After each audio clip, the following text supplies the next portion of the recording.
This is awesome.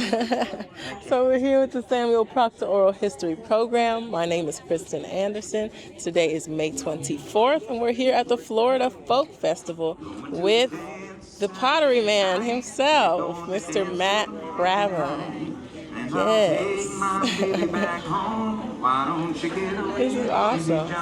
Could you just explain what you're working on? I'm trying to make like a mug with I'm gonna put some vertical lines in it like this, and then I'm going to kind of go in and put some pressure, some horizontal pressure, and try to get it to twist a little bit. And once I put these vertical lines in there, I don't touch the outside at all. I try to shape it from the inside. So hopefully things will go well. It's a little bit more difficult than throwing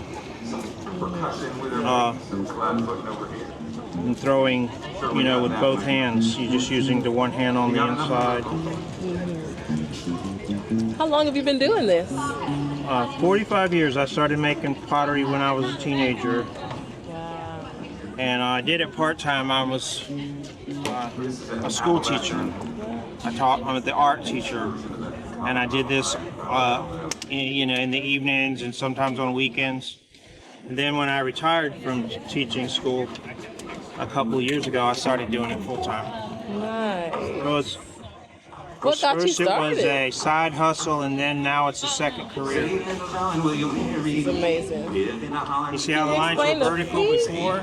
Yes. And now they're laying over. Diagonal. Beautiful. And I'll come back when this firms up a little bit. I'll come back and add some a handle. Just did that so quick.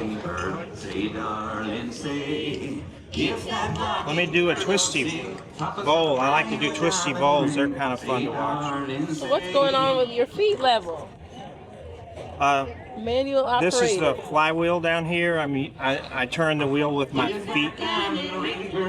This is not something that I invented. It's probably the Chinese or the ancient Egyptians. The full body method, though.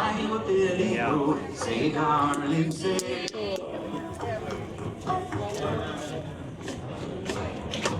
Do you see pottery a lot in Florida's folk culture? What's that? Do you see pottery a lot in Florida's folk culture? Yeah, one of my favorite Florida potteries historically is the Merritt Island pottery, which is not around anymore, but they made some beautiful pottery, Merritt Island pottery. So look it up. They really will.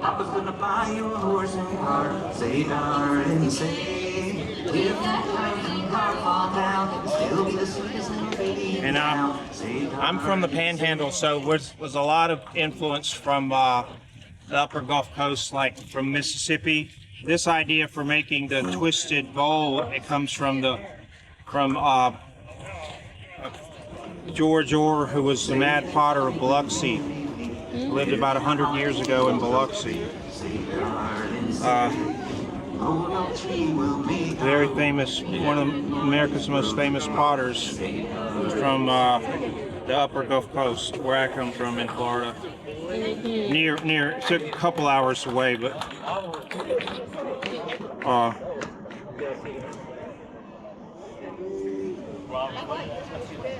So was this a common hobby where you came up? Pardon? Was this a common hobby where you came up? Yeah, not too common. Not like playing golf or deer hunting. Yeah. This is my hunting and fishing. I'm a little bit different than most of my neighbors, but that's okay. There you go. Now I'm going to put a frog sitting on the lip when it firms up. A little frog. That's a common item that I make. Is I call it a rippled frog bowl. But the Carter family recorded it in 1936. How long have you been coming to the Florida Folk Festival? 30 years. Wow. 30 years. And 40 years as a career of What? pottery. And 40 years. 45. Yeah, 40. Wow. How would you say you've seen the festival change over time? Not changed that much. It's gotten a little smaller, I think. It used to be that on Friday we had a lot of school kids because the schools get out earlier now, and they still have field trips that would come out. That was interesting to have all the field trips, but that's changed. We don't see any kids, that many kids anymore. But it hasn't changed that much. Any more questions? Anything you'd like to add? Okay, awesome. If I could just ask you to look at the camera, you can tell us in 1 or 2 words what the Florida Folk Festival means to you. Well, this is what I want to be remembered in 100 years. What I want people to say about me in 100 years is, he still does the Florida Folk Festival. Awesome. That's beautiful. Thank you so Come much. see me in 100 years. Yes, and I hope we will. Yeah, this is great. Thank you so much.